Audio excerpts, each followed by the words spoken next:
I am Joshua, 39 years old, and on a hot Sunday in July, my mother looked me in the eye and told me I wasn't her son. But that wasn't the worst part. The worst part was what she did to my 9-year-old boy. Before I tell you about the moment my family shattered into a million pieces and the secret that changed my entire existence, tell me where you are watching from in the comments. I need to know there are still sane people out there. To understand why a grandmother would destroy a child's birthday party, you have to understand the morning it happened. It started with the smell of melted butter and vanilla. It was the kind of smell that's supposed to make a house feel like a home, like safety. My wife, Sarah, had been up since 4 a.m. I walked into the kitchen, rubbing the sleep from my eyes, and there she was. She had flour on her nose and a determination in her eyes that I loved more than anything. On the counter sat a masterpiece. It was a 3-tier cake, shaped like a racetrack, complete with black fondant asphalt and little yellow lane markers. Sarah is a freelance baker, but this wasn't for a client. This was for Isaac, our son. Today was his 9th birthday. You're staring, Sarah said, not looking up as she carefully placed a red fondant race car on the top tier. I'm admiring, I corrected her, pouring a cup of coffee. He's going to flip, Sarah. It looks professional. Better than professional. She smiled, but it didn't reach her eyes. There was a tightness in her shoulders. We both knew why. We both knew who was coming today. Or rather, who I had foolishly invited. I walked over to the window. The sun was already beating down on the Arizona pavement. In the backyard, I saw Isaac. He was sitting on the patio steps, holding a piece of sandpaper and a small block of wood. He was sanding it with a focus that reminded me so much of myself at that age.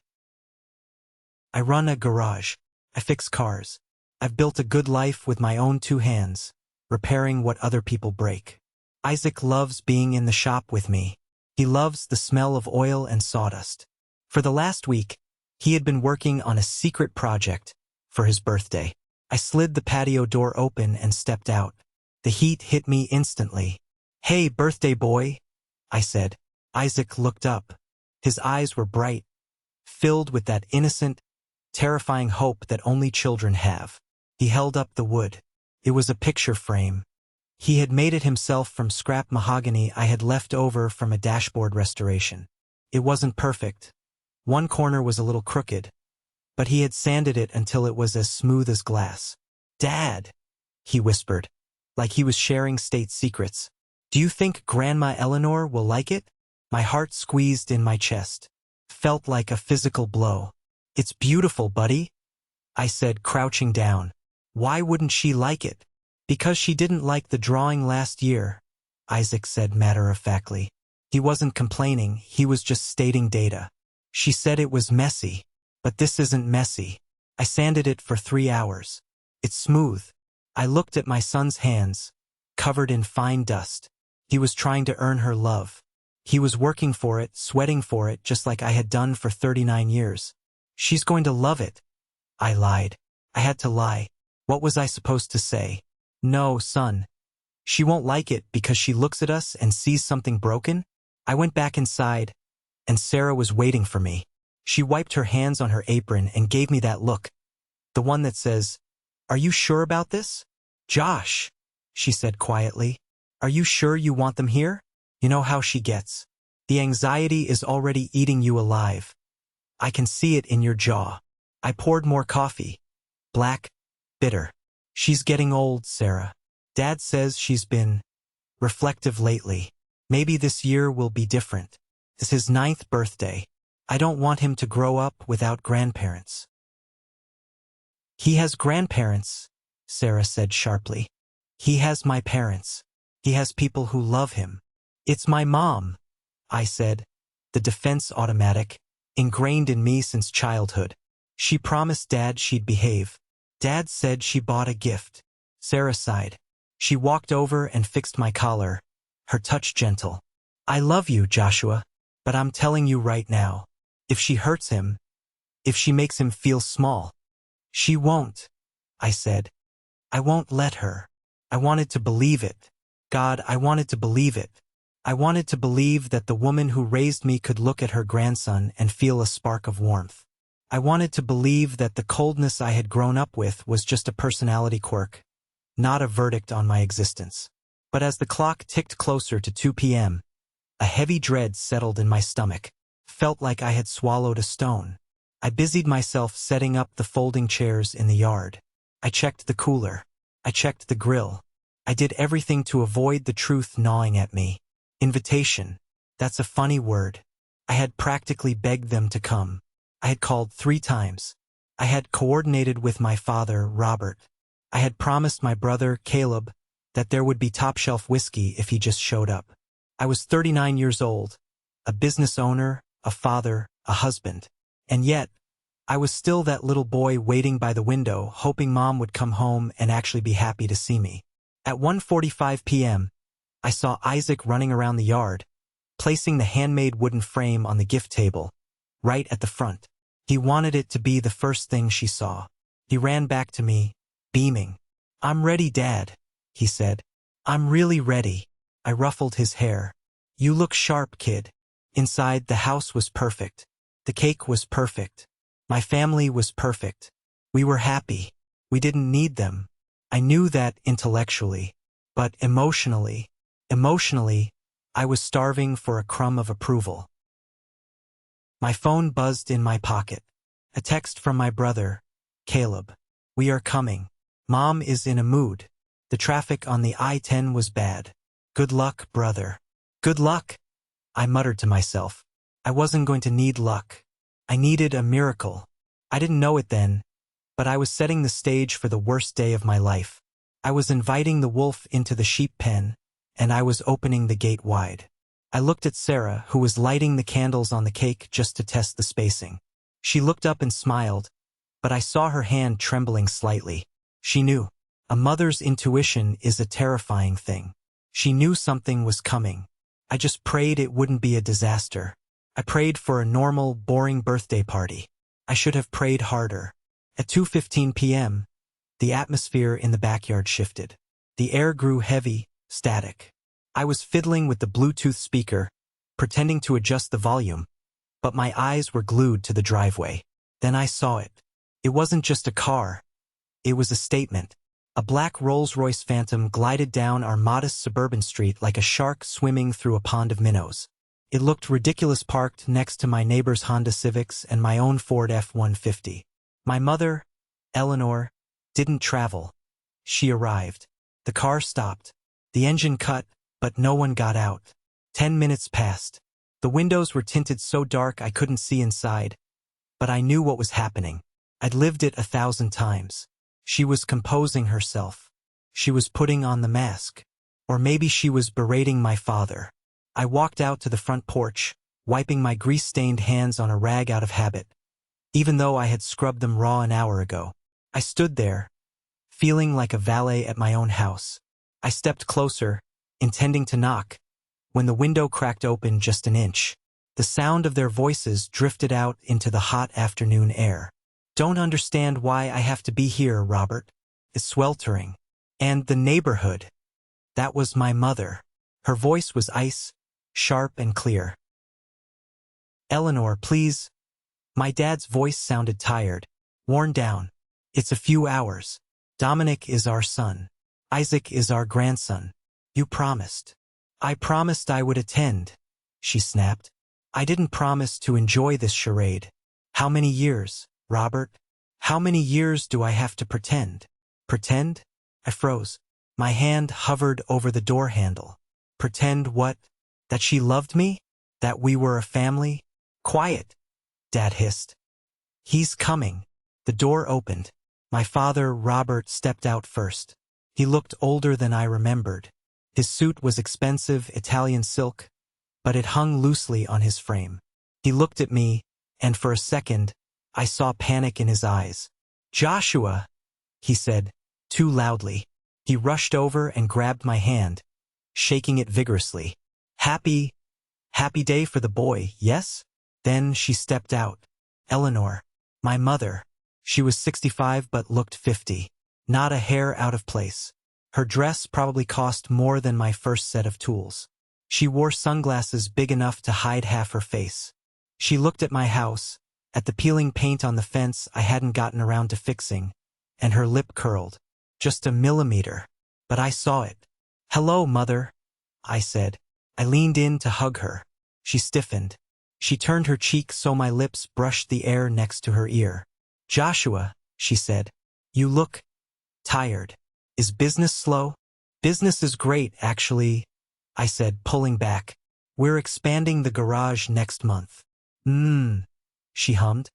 A sound that meant, "I don't believe you," and "I don't care" at the same time. "Where is the birthday boy?" "He's inside," I said. "He's really excited to see you." She adjusted her sunglasses. "Let's get this over with. The heat is ruining my makeup." As we walked toward the backyard, memories hit me like a physical assault. Flashbacks. I was 16. I woke up on my birthday morning, running downstairs, expecting pancakes, expecting a card. There was nothing. Mom was drinking tea, reading a magazine. "Mom," I had asked, "it's my birthday." She hadn't even looked up. "Oh, is it? Well, we're busy today. We'll do something later."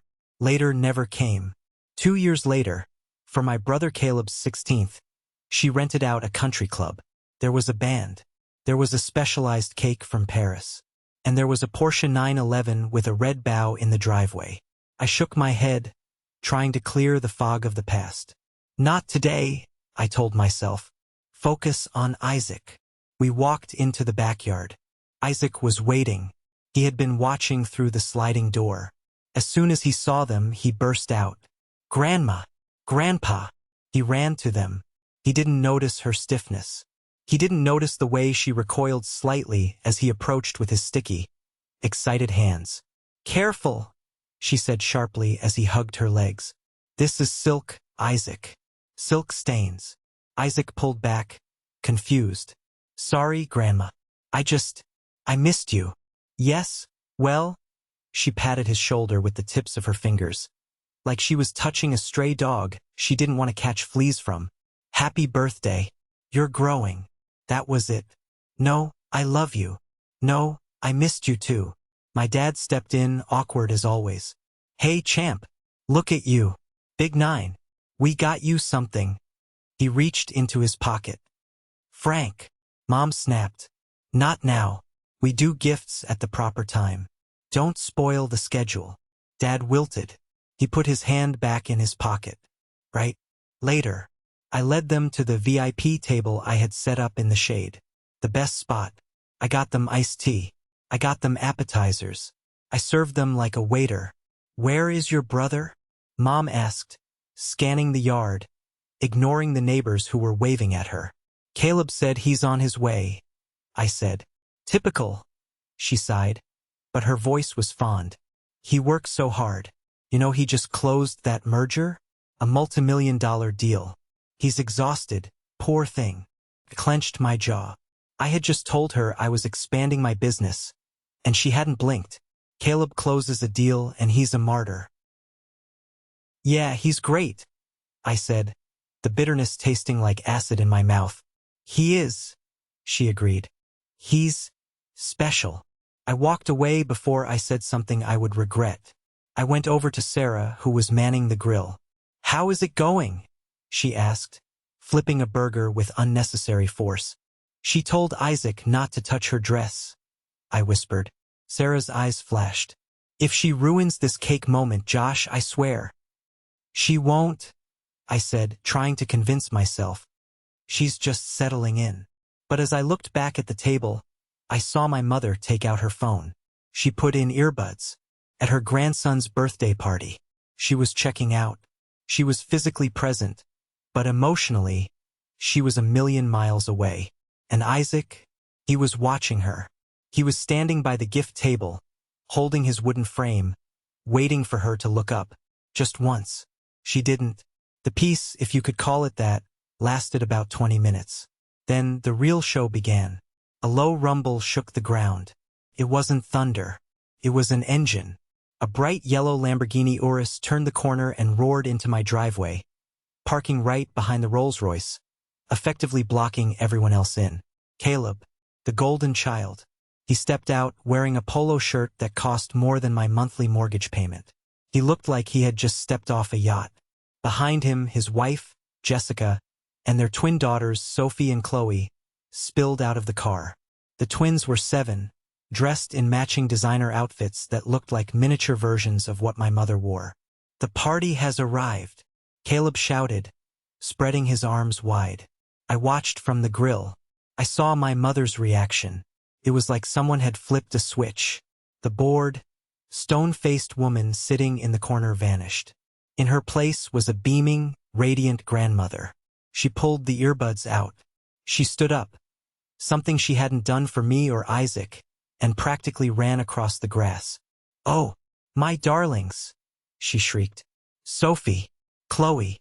She dropped to her knees that were supposedly too bad to bend down to hug Isaac. She gathered the twins in her arms, kissing their cheeks, making fussing noises. "Look at you. You're beautiful. You look just like princesses." Isaac was standing right there. He was standing 3 feet away. He had taken a step forward when Caleb arrived, thinking maybe the greeting was for everyone. But he stopped. He watched his grandmother shower his cousins with affection, the kind of affection he had been starving for his entire life. "Hi, Grandma," Isaac said, his voice small. She didn't hear him, or she chose not to. She was too busy admiring Sophie's hair ribbon. "Caleb, darling." She looked up at my brother, her eyes shining. "You look tired. Are you eating enough? Did you bring the vitamins I sent?" "I'm good, Mom," Caleb laughed, tossing his keys to me without looking. "Catch, Josh. Don't scratch it." I caught the keys. My reflexes were good. My temper was fraying. "Happy birthday, Isaac," Caleb said, finally acknowledging my son. He reached into his back pocket and pulled out a crisp $100 bill. He handed it to Isaac. "Here, buy yourself something loud." It was a lazy gift, impersonal. But Isaac, being a kid, smiled politely. "Thanks, Uncle Caleb." "Where's the booze?" Caleb asked me, clapping me on the shoulder. "I need a stiff drink. Dealing with lawyers all week is a nightmare." "Cooler. By the tree," I said curtly. I watched them settle in. The dynamic was painfully clear. There was the royal family, Mom, Caleb, the twins, sitting in the shade, laughing, taking selfies. And then there were the rest of us, the servants, the audience. I walked over to the table to refill the chips. I heard Mom talking to the twins. "Grandma, look at my dance." Sophie twirled. "Bravo." Mom clapped. "You are a star. You are going to be a professional dancer, I can tell. It's in the blood. We have artistic blood." Isaac, emboldened by the applause, stepped forward. "Grandma, I made something too. I made a frame. From wood." He held it out. Mom glanced at it for a split second. Then she looked back at Chloe, who was merely standing there. "That's nice, Isaac," she said, her voice flat. "Sophie, do that turn again. Let me record it." "But Grandma," Isaac pressed, his voice trembling slightly. "I made it for you. For your house." She sighed. A loud, exaggerated sigh. She turned to me, her eyes cold behind the sunglasses. "Joshua, can you tell your son to give me a moment? I am trying to spend time with the girls. I haven't seen them in weeks." "You haven't seen Isaac in 6 months," I said, my voice rising. "Well, I'm here now, aren't I?" she snapped. "Don't be dramatic. It's a party. Let's not ruin it with your sensitivity." Sensitivity. That was her word for me. I was too sensitive. When I cried because she forgot to pick me up from soccer practice. I was too sensitive when I asked why Dad couldn't come to my graduation. I grabbed Isaac's shoulder and pulled him gently away. "Come on, bud. Help me with the soda." "Why doesn't she like it?" Isaac whispered, clutching the wooden frame to his chest. "She's just busy."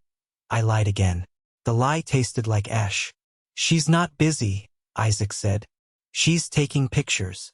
He was right. She was taking a dozen photos of the twins. Click, click, click, posing them, fixing their hair. Smile, my angels. That's it. Show the world how beautiful you are. Then Isaac did something brave. Or foolish. He walked right into the frame of her camera. Grandma, take one with me, he said, forcing a smile. It's my birthday. My mother lowered the phone. The smile vanished from her face. She looked at Isaac like he was a stain on her lens. Later, Isaac, she said. But you're taking them now, he argued. I said later. She raised her voice. I am busy. I am trying to get a good shot of the girls for my Facebook. You are blocking the light. Move. Move, she said, to a 9-year-old. On his birthday, I saw Isaac's face crumble. He stepped back, tripping over his own feet. He didn't cry. Not yet. But something in his eyes went dark. Sarah was suddenly beside me. She grabbed my arm, her nails digging into my skin. Joshua, she hissed, do something, or I will. Not yet, I said, though my blood was boiling. Let's do the cake. Let's just do the cake. Sing the song, and get them out of here. She is destroying him, Sarah said, tears in her eyes. Look at him. Isaac had retreated to the far edge of the yard, sitting under the old oak tree, holding his wooden frame. He looked so small. I know, I said. I know. I walked over to the main table. All right, everyone, I shouted, my voice sounding overly cheerful. Fake. Time for cake. Gather round. I needed to reset the mood. I needed sugar and song to fix this. I thought the cake would save us. I was wrong. The cake was the bomb, and I was about to light the fuse. The wind died down. The air in the backyard was thick, suffocating. It felt like nature itself was holding its breath. Sarah brought out the cake. It was magnificent. 3 tiers of chocolate and vanilla. The racetrack winding up to the top where a sugar glass trophy sat. 9 blue candles flickered on top. Whoa, Caleb said, actually looking impressed for a second. Nice work, Sarah. You should charge for this. I do, Sarah said coldly, placing the cake in the center of the table. Come on, Mom, Dad. I ushered them over. Front row for the birthday boy. Mom dragged her feet. She held her wine glass like a shield. She stood next to Dad, but she left a noticeable gap between herself and the table, as if she was afraid the frosting might jump out and attack her silk dress. Isaac climbed onto the chair. He looked down at the cake, and for a moment the magic returned. The fire of the candles reflected in his eyes. He smiled, a real smile. Okay, I said, clapping my hands. Big breath, deep breath. Sing loud. Everyone, we sang. Happy birthday to you. My voice was loud, trying to cover the silence from my mother. She wasn't singing. She was sipping her wine, looking at her watch. Dad was singing, but he was mumbling, looking at the ground.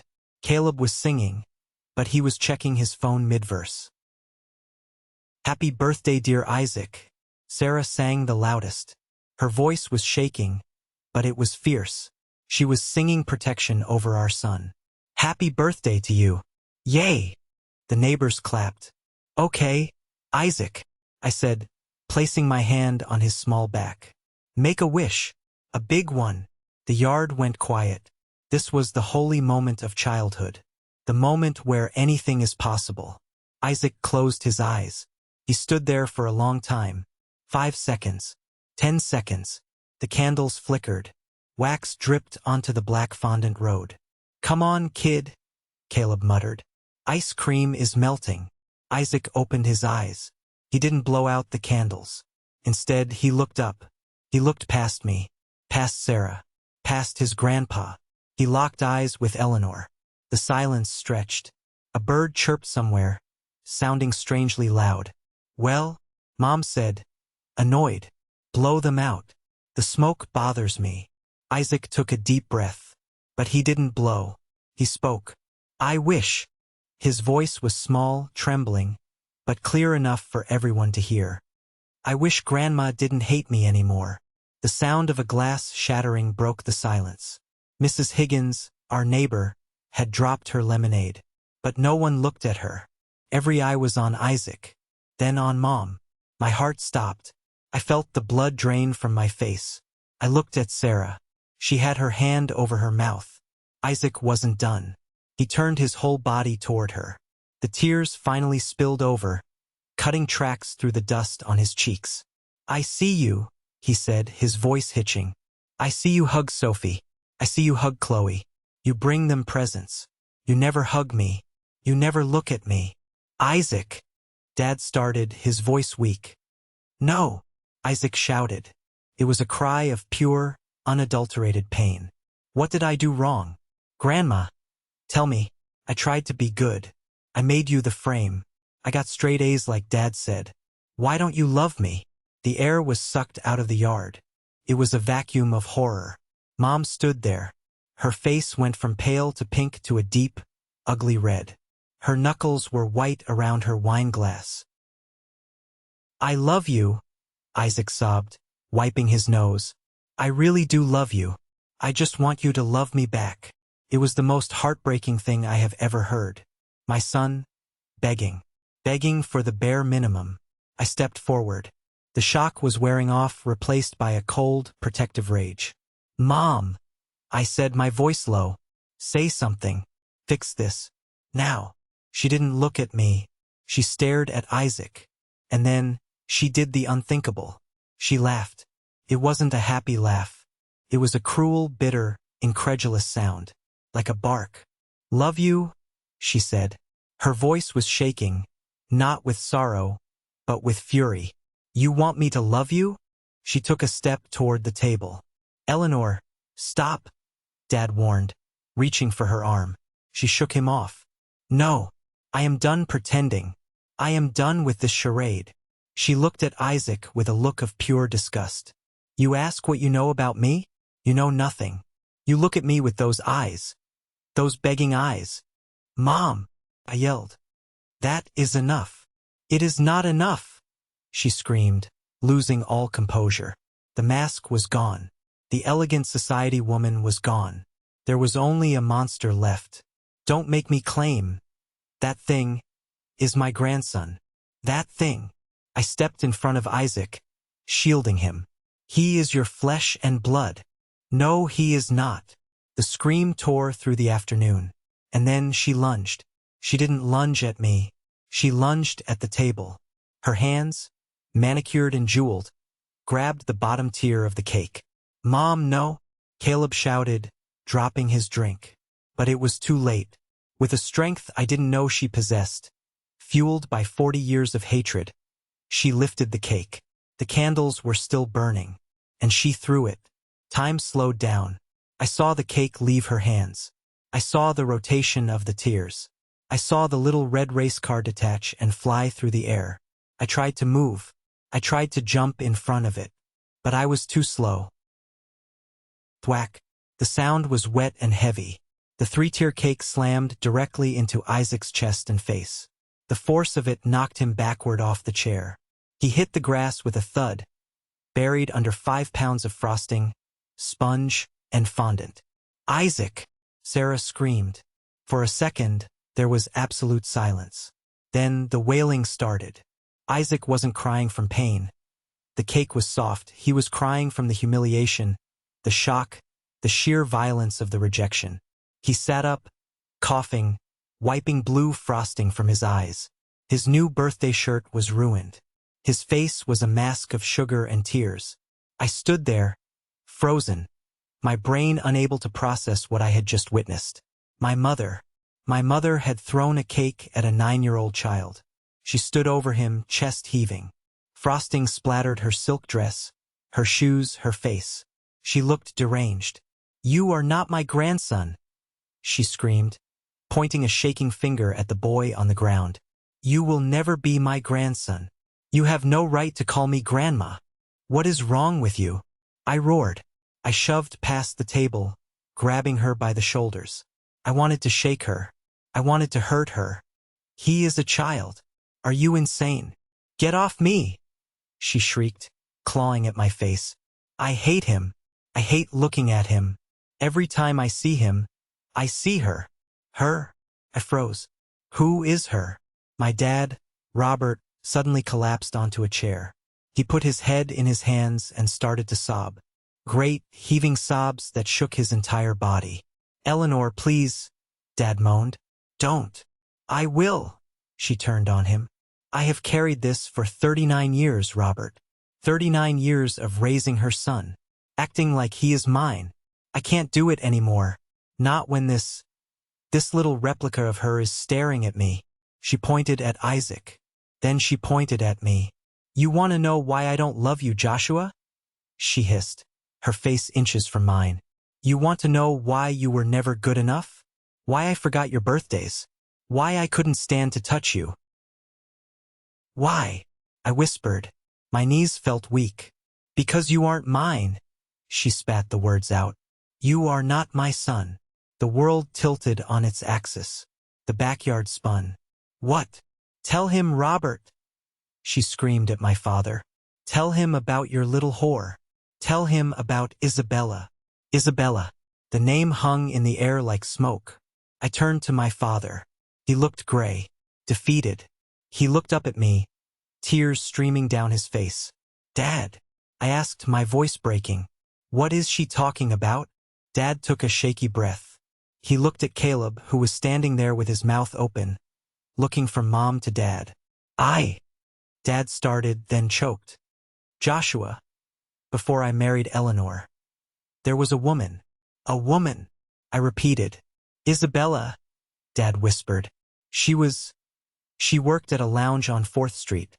She was a singer, beautiful, kind, but she was poor. She wasn't appropriate for the family." "You cheated on Mom?" Caleb asked. "No." Dad shook his head. "I met Eleanor after, but I was still seeing Isabella. I loved her. God help me, I loved her." He looked at me. "She got pregnant. With you." I felt like I had been punched in the gut. "So, she's my mother?" "She died," Dad sobbed. "She died in childbirth. Complications. She had no family, no money. Her sister couldn't take you." He gestured to Eleanor. "My parents, they found out. They threatened to disown me if I brought a bastard child home. They said it would ruin the family name. So, Eleanor, she agreed." I looked at Eleanor. She was trembling, her eyes full of venom. "I agreed to save the family reputation," she yelled. "I agreed to pretend you were mine, to raise you, to feed you. But I never agreed to love you. How could I? Every day looking at your face. You look just like her. Those eyes, that weak chin." She turned to Isaac, who was shivering in Sarah's arms. "And him," she sneered. "He is the spitting image of her. It makes me sick. It makes me want to vomit. I have spent 40 years looking at the evidence of my husband's betrayal, living in my house, eating my food, calling me Mom." She laughed again, that horrible, broken sound. "So no, Isaac, I don't hate you because you're bad. I hate you because you are dirt. You are bad blood, and blood never changes." Silence. Absolute, terrifying silence. I looked at my hands. The hands I thought were hers. I looked at my son. I wasn't her son. For 39 years, I had tried to please a woman who saw me as a curse. I had chased her love, not knowing it was impossible to catch. And then, a strange feeling washed over me. It wasn't anger. It wasn't sadness. It was relief. I wasn't defective. I wasn't unlovable. I was just not hers. But then I looked at Isaac. He was covered in cake, crying quietly. He had heard every word. He had heard that he was dirt. The relief vanished, replaced by a cold, hard resolve. I wasn't her son. Good. Because that meant I didn't have to respect her anymore. "Get out," I said. Eleanor blinked. "Excuse me?" I said. "Get out," I screamed, my voice cracking with the force of it. "Get off my property. Get away from my son. This is my husband's house," she started. "This is my house." I stepped forward, looming over her. "I bought it. I fixed it. I pay for it. You have no power here. You are nothing to me." I turned to Dad. "And you coward." Dad flinched. You let me think I was unlovable, I said, tears finally falling. You let me think I was the problem. For 40 years. You watched her treat me like garbage. And you said nothing. You protected your reputation over your own son. Joshua, Dad reached out. Don't touch me, I recoiled. We're leaving, Caleb said, suddenly stepping in. He looked shaken, but his instinct to protect the status quo kicked in. Come on, Mom. Let's go.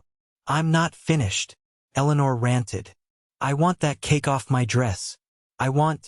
You want. The voice came from behind me. It was sharp, deadly. It was Sarah. Sarah stepped forward. She handed Isaac to Mrs. Higgins, who was crying openly now. My wife looked like a warrior. Her hands were covered in frosting from holding Isaac, but she held her phone like a weapon. You want, Sarah repeated, walking up to Eleanor. She got right in her face. Sarah is 5'4", but in that moment, she looked 10 feet tall. I have been recording, Sarah said, her voice deadly calm. Since the moment you sat down. Eleanor's face paled. That's illegal. Actually, in Arizona, it's a one-party consent state, Sarah said, her voice crisp. And I consented to recording in my own home. She tapped the screen. I have you on video. Verbal abuse, emotional abuse, and just now, physical assault on a minor. She held the phone up so Eleanor could see the thumbnail. The video of the cake flying. Imagine, Sarah said, tilting her head. Imagine if this video found its way to the children's charity board you chair. Or the country club committee. Or everywhere. Eleanor took a step back. She hit the edge of the table. For the first time, I saw fear in her eyes. Real fear. Not of losing me, but of losing her precious reputation. You wouldn't, Caleb said, stepping forward. Sarah, be reasonable. It's a family dispute. Family? Sarah spun on him. You stood there and laughed, Caleb. I saw you. You gave Isaac $100 to shut him up and then watched your mother tear him apart. You are complicit. She turned back to Eleanor. Here is what is going to happen, Sarah said. Her voice didn't waver. You are going to leave. Right now. You are never going to come back. If I see your car on the street, if I see you near Isaac's school, if you even send him a birthday card, I will post this video. I will send it to the news. I will sue you for everything you are worth. I can sue you for defamation. Eleanor stammered, but her voice was thin. Truth isn't defamation, Eleanor, I said, stepping up beside my wife. And we have about 20 witnesses. I gestured to the stunned party guests, the neighbors, Isaac's friends, their parents. Everyone was staring at Eleanor with open hostility. Go, I said. Take your clean blood and get out. Eleanor looked around. She saw the judgment. She saw the ruin of her image. She straightened her dress, wiping a glob of frosting from her shoulder with a trembling hand. Fine, she hissed. I never wanted to be here anyway. She turned and marched toward the gate, head held high, trying to salvage some dignity. But she slipped on a piece of cake on the grass. She stumbled, nearly falling. No one moved to help her. She regained her balance and practically ran to the Rolls-Royce. Dad stood there for a moment longer. He looked at me, his eyes pleading. Son, I'm not your son, I said. You made that clear when you chose her over me. Go. Before I forget that I was raised to be a gentleman. He lowered his head. He turned and followed her, a broken man trailing behind a tyrant. Caleb looked at me. He jingled his keys. Josh, look. About the inheritance. Inheritance. I laughed. It was a dry, hollow sound. You think I care about the money? Keep it, Caleb. You'll need it to pay for your therapy. You're making a mistake, Caleb said. You're cutting yourself off. No, I said, looking at Isaac, who was being cleaned up by the neighbors. I'm cutting out the cancer. Caleb shook his head, got into his Lamborghini, and roared away. The Rolls-Royce followed. The silence that followed was heavy. The party was ruined. The cake was destroyed. But as I looked at the tire marks on my driveway, I realized something. The heavy weight in my chest, the one I had carried since I was 16, was gone. The worst had happened, and we were still standing. I turned back to the yard. Sarah was holding Isaac again. I walked over and knelt down in the frosting-covered grass. "Dad?" Isaac asked, his voice raspy. "Am I bad blood?" My heart shattered all over again. "No." I pulled him into me, hugging him so tight I was afraid I'd crack his ribs. "No, Isaac. You are the best blood. You are made of love. You hear me? You are made of love." "But Grandma said." "She's not your grandma," I said firmly. "She's just a woman we used to know." I looked at Sarah. She nodded. We were a team. We were broken, messy, covered in cake, but we were free. The sun went down on the worst day of my life, leaving long, distorted shadows across the backyard. The guests were gone. The driveway was empty of luxury cars, leaving only the oil stains from my truck and the phantom tire marks of a Lamborghini that had peeled out in a hurry. The silence that followed wasn't peaceful. It was heavy. It was the kind of silence that rings in your ears after a bomb goes off.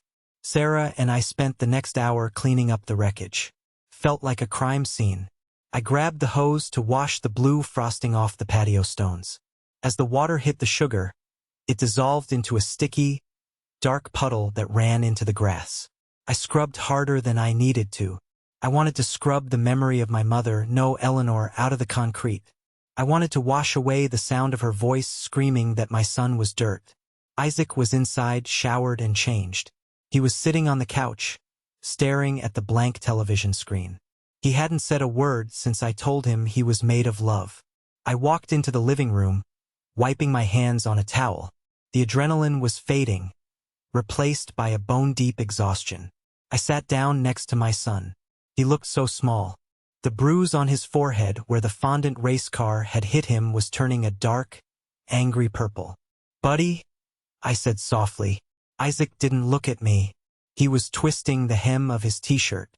"Dad." "Yeah." "Is it true?" he asked. His voice was barely a whisper. Did my real grandma die?" I looked at Sarah. She was standing in the doorway, her eyes red from crying, holding a mug of hot chocolate she'd made for him. She nodded at me. "Tell him." "Yes," I said, my throat tight. "My mom, your real grandmother. She died when I was born." "Was she nice?" Isaac asked. "I think she was wonderful," I said, though I knew nothing about her. "I think she loved us very much." Isaac nodded slowly. He took the hot chocolate from Sarah. "I'm glad," he said. "I'm glad the lady in the fancy car isn't my real grandma, because she was mean. Real grandmas aren't mean."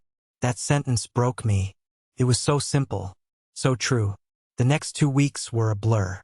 I went to the shop every day, throwing myself into work. I fixed transmissions, replaced alternators, and hammered out dents with a ferocity that scared my employees. Every time I hit a piece of metal, I imagined I was smashing the 40 years of lies I had lived. I didn't hear from them.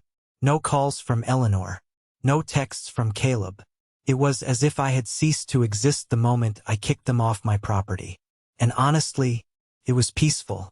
The anxiety that usually plagued me, the constant need to check my phone to see if I had disappointed them, was gone. But the questions remained. Who was Isabella? Who was I?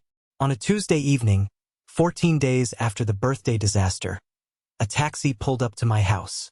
I was in the garage working on Isaac's bike. I saw the cab through the window. My stomach tightened. Was it her? Was she coming back to sue us? But the door opened, and an old man stepped out. He was wearing a wrinkled button-down shirt and slacks that looked too big for him. He carried a small, battered wooden box in his hands. It was Robert, my father. I walked out to the driveway holding a wrench. I didn't raise it, but I didn't put it down either. I stood my ground. "Joshua," he said. His voice was raspy. He looked like he had aged 10 years in 2 weeks. His eyes were sunken, rimmed with red. "Robert," I said. Couldn't call him Dad. "Not yet." Can I come in?" he asked. "I don't want to stay. I have something for you. We don't want you here. Sarah's voice came from the porch. She was standing there, arms crossed, looking like a sentinel. I know, Robert said, bowing his head. I deserve that. I deserve worse. But please, this isn't from me. It's from Isabella. The name hung in the humid air. I looked at the box in his hands. It was old, polished mahogany, scratched and worn. 5 minutes, I said. And then you leave. We sat at the kitchen table. The same table where we had eaten birthday cake leftovers for a week. Robert placed the box in the center. He kept his hands on it for a moment, his fingers trembling. I moved out, he said quietly. I blinked. What? I left the house, Robert said, looking at his hands. After the party, after what she did, I couldn't look at her. I couldn't sleep in that bed. I moved into a small apartment downtown. You left Eleanor? I asked, skeptical. After 40 years of doing whatever she told you? I should have done it 40 years ago, he whispered. I was a coward, Joshua. I was weak. My parents, they controlled the money, the business. They told me if I married Isabella, I would lose everything. I was 25. I was scared of being poor. So I let them dictate my life. He pushed the box toward me. I kept this, he said. Eleanor burned everything else. She burned Isabella's clothes, her photos. But I hid this in a safety deposit box she didn't know about. I reached out.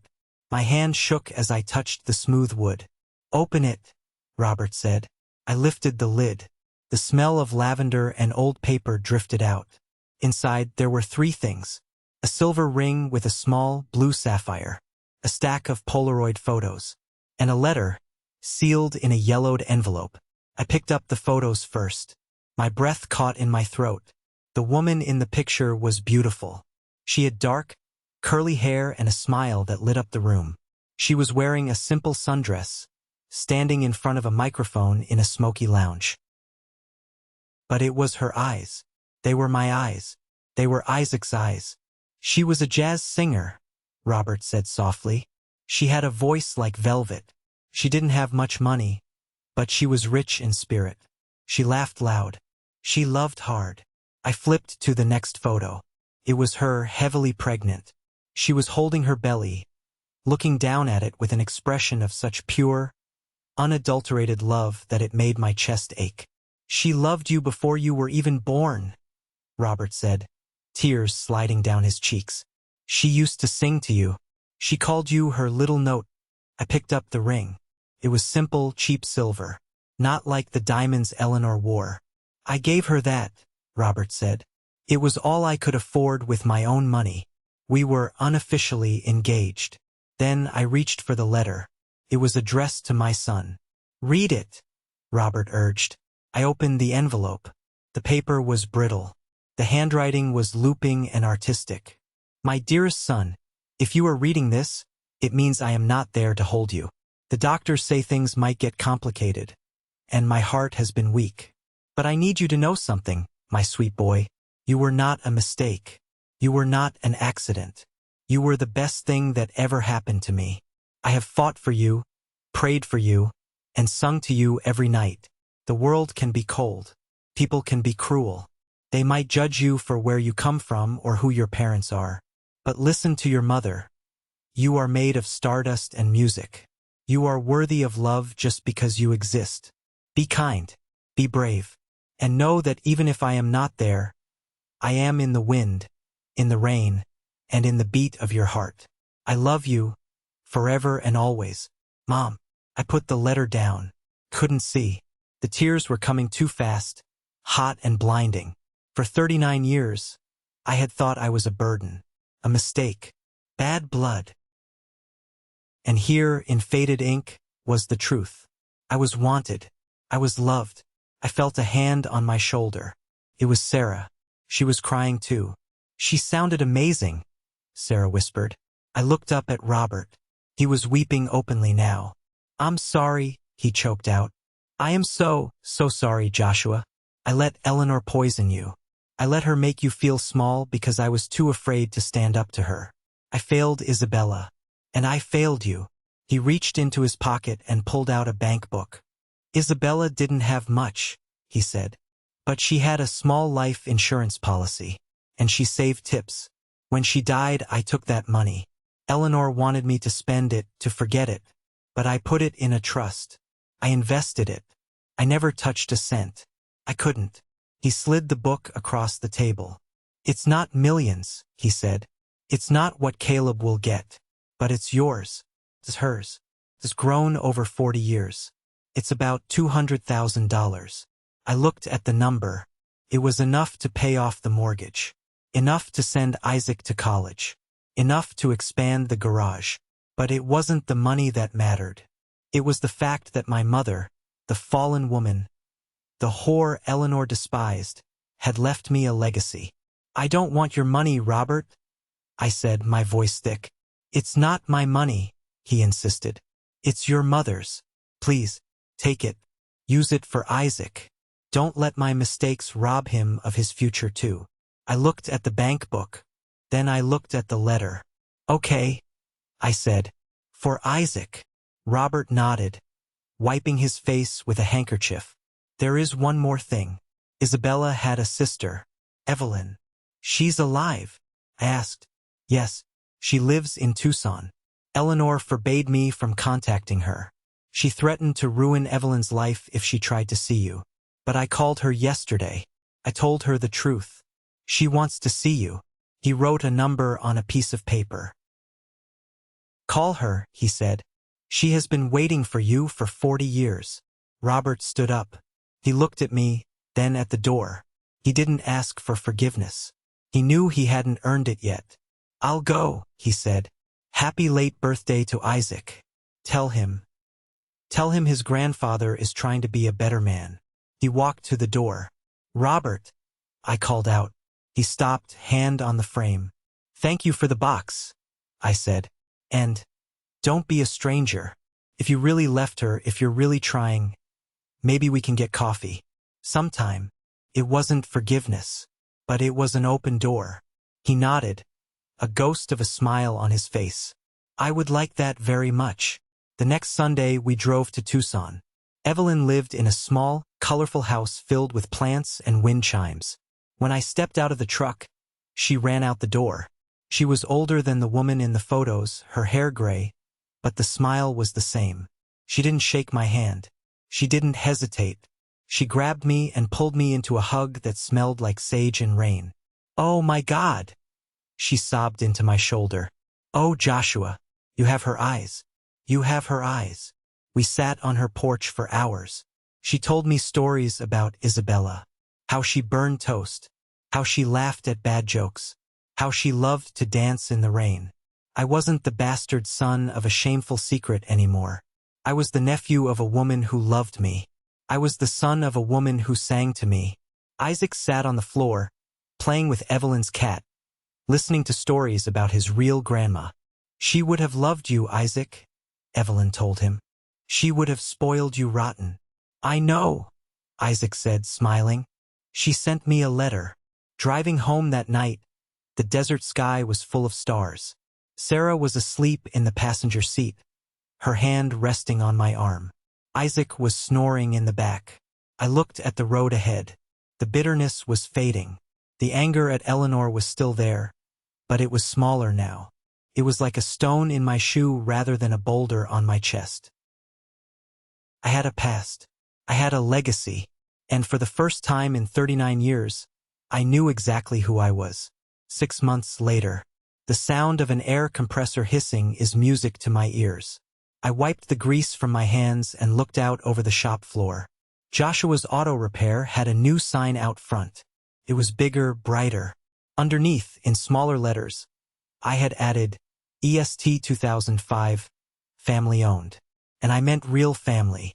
The trust fund from Isabella had changed things. We didn't buy a Lamborghini. We didn't move into a mansion. We paid off the house. We started a college fund for Isaac. And we expanded the shop. I hired 2 new mechanics, good guys who needed a break, just like I did. Business was booming. Word had gotten out, not about the scandal but about the quality of our work. Turns out, when you treat people with respect and fix their cars honestly, they come back. I walked into the office. Sarah was there, managing the books.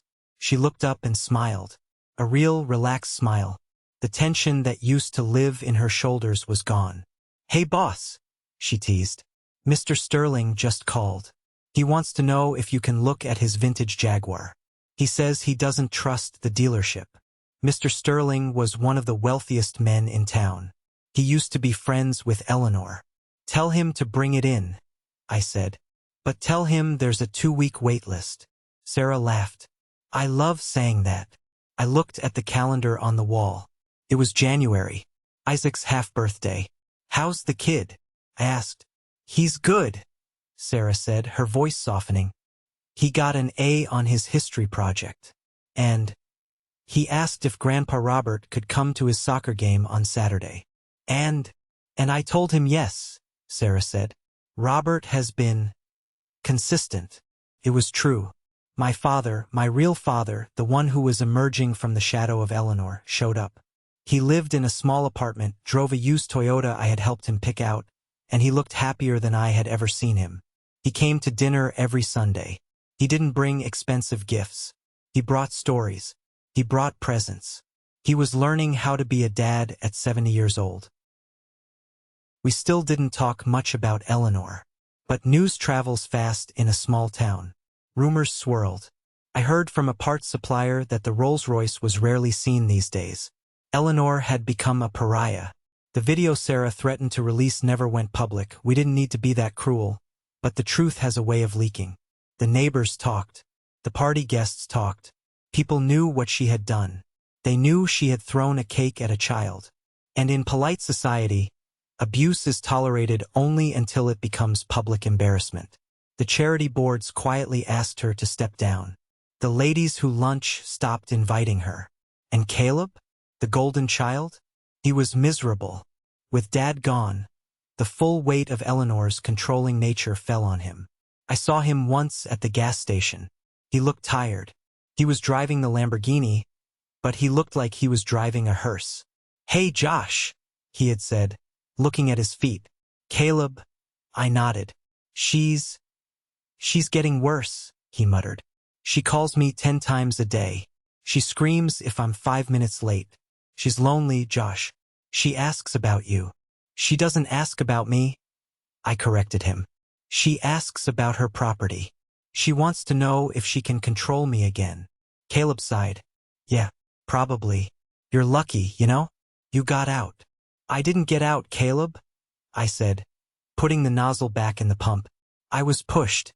And it was the best thing that ever happened to me." I drove away, leaving him there with his golden shackles. I felt a pang of pity, but not guilt. Never guilt. That evening we decided to celebrate. No big party. No guests. Just the 3 of us. We went to the grocery store and bought a box of cake mix. The cheap kind. Vanilla. And a tub of rainbow sprinkles. Isaac stood on a chair in the kitchen, stirring the batter. He was laughing, getting flour on his nose. "Don't overmix it, chef," I warned, tickling his ribs. "I know what I'm doing, Dad," he giggled. We baked it. Came out a little lopsided. We frosted it with messy, homemade buttercream. It wasn't a 3-tier masterpiece. It wasn't professional. It was perfect. We sat at the table, just the 3 of us. I lit a single candle. "Make a wish, buddy," I said. "Even if it's not your real birthday. Half birthdays count." Isaac closed his eyes. He smiled. A genuine, unburdened smile. "I don't need to wish for anything," he said, opening his eyes. "I have everything." He blew out the candle. We ate the cake. Tasted like freedom. Tasted like truth. As I watched my son laugh with his mother, I realized that the cycle was broken. The trauma that had flowed through my family's veins for 40 years stopped with me. It stopped right here at this sticky, crumb-covered table. I wasn't defined by the mother who rejected me. I was defined by the mother who died to give me life, and the family I built with my own 2 hands.